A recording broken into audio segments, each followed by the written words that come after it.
yang ada jajan yang ada kulitnya itu harus dibuang tempat sampah. Nanti begini toh, habis begitu harus saya tanya lagi ulang. Saya tanya ulang lagi sampai 3-4 kali gitu. Sampai dong kayak suara dong ke dong simpang begitu toh. Tiba-tiba langsung dong teriak. Dong teriak. Oh.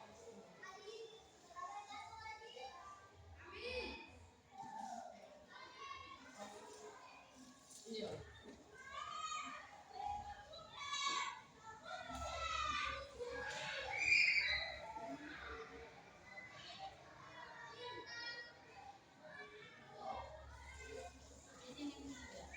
Kalau kebetulan saya nama Ibu Binastri Hadirusman, biasa dipanggil Ibu Ama.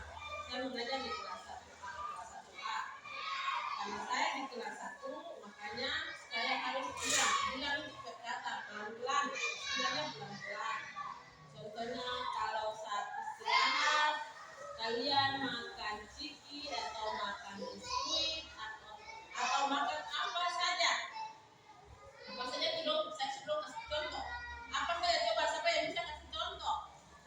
Ada yang bilang nasi goreng, ada yang bilang itu. Ada yang bisa bahkan ada bilang tidak bisa. Apa itu? Kalau tidak bisa itu apa? Tidak bisa itu apa? Dong bilang kalau itu tidak bisa makan dia bungkus, dia plastik. Itu.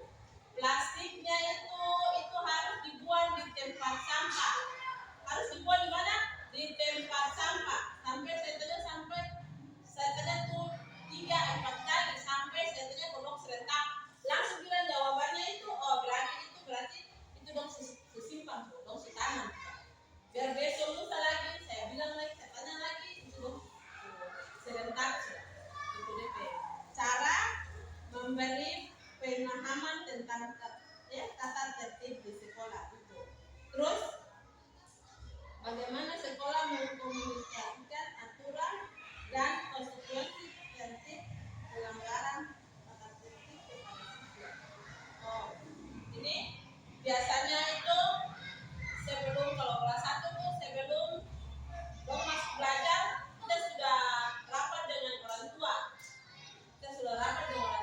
Wali kelas sama kepala sekolah sudah rapat dengan orang tua. Jadi semua mulai dari dong baju seragam Senin sampai Sabtu, mulai dari orang penjadwal belajar belajar dari jam pagi jam 7 sampai pulang setengah 11. Terus dong istirahat, apa yang harus dong bawa, kayak contoh kalau macam air. Biasanya air itu kan rumah anak-anak itu rumah minum, lagi ada biasa minum sabaran. Di atas meja itu kalau minum kemarin di kamar bilang air ada di dalam kelas. Kemarin air ada di situ bapak lain itu jadi apa? Jadi biasanya itu jadi kan cuma di rapat. Saya juga tidak suka WA di orang tua. Belajar itu selalu. Belajar itu selalu sampai orang tua lain kok balas. Saya selalu bilang biar orang tua sibuk apapun, tolong satu hari itu 10 menit saja di rumah. 10 menit itu setiap hari. Itu saja kalau libur banyak kayak ulang puasa masuk yang biasanya bisa mengatur supaya bisa jaga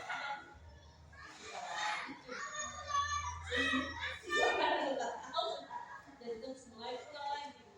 Dan itulah tantangan mengajar di kelas 1. Cuma cepat kalau orang semasuk belajar terus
tapi ya, tapi memang harus tong sabar ada kelas 1 nih, kelas 2 tuh harus tong sabar. Dong anggap kayak orang itu saya orang ini dong orang tua, tapi dengan ada batasannya. Kalau saya tuh kalau tanya yang bisa saya jawab saya jawab, yang tidak bisa saya jawab saya jawab. Kalau saya marah lagi, saya marah besar sekali, suara besar sekali. Saya marah lagi. Tiga. Jadi intinya sebelum anak kelas 1 dong belajar, saya jadi guru kelas dan kepala sekolah sudah rapat dengan orang tua. Terus sering-sering saya jaga komunikasi dengan orang tua. Aturan yang ada di sekolah toh. Bagaimana siswa diberdayakan untuk berperan aktif dalam menjaga tata tertib. Contoh yang satu tadi, setelah dong makan harus dong buang, ada pembungkusnya harus dong buang di tempat sampah. Itu contoh satu. Terus kalau saat itu senam itu harus diatur bikin apa ini apa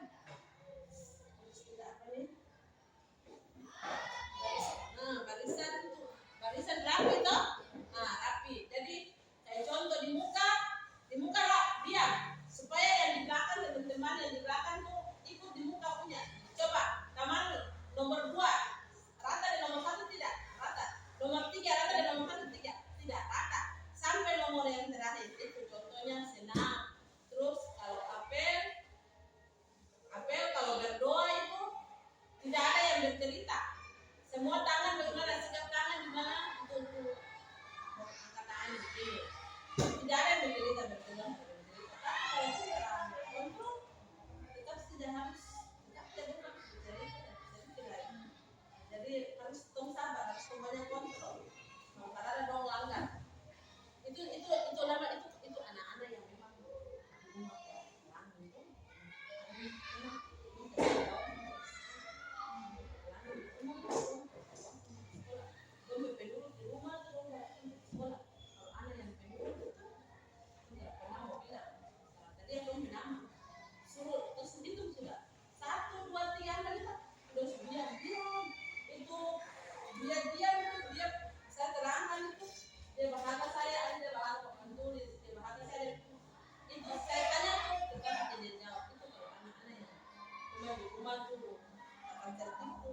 orang tua selalu terapkan itu bagus.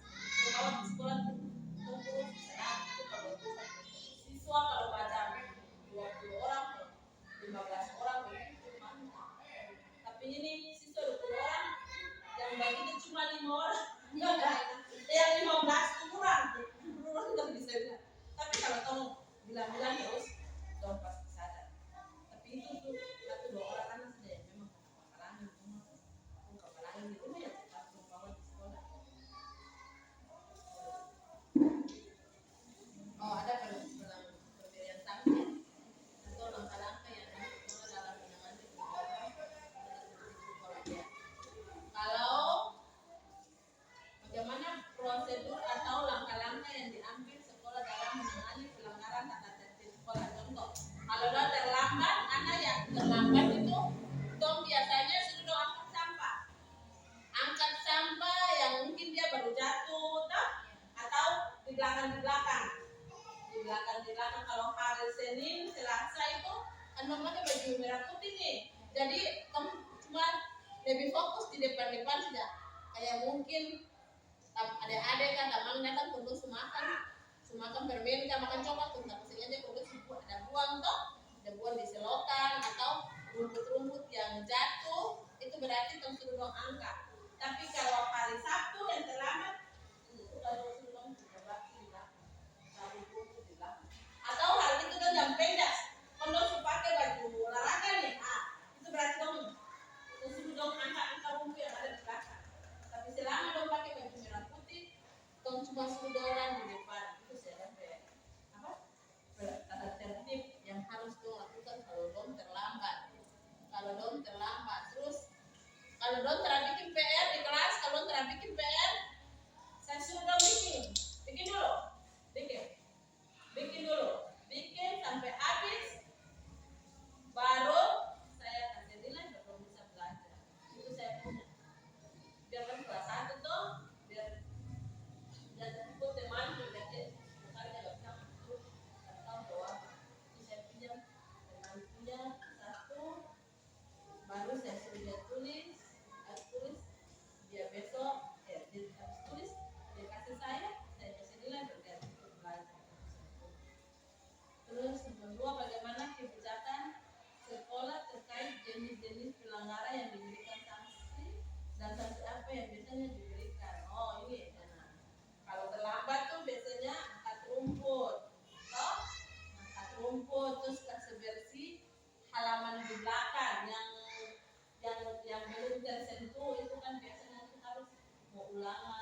Windows sebesar-besar, untung dia tuh belum sempat kerja bakti, untung dia sudah lalu rumus kalau sumut, berarti tahu suruh dong bebas.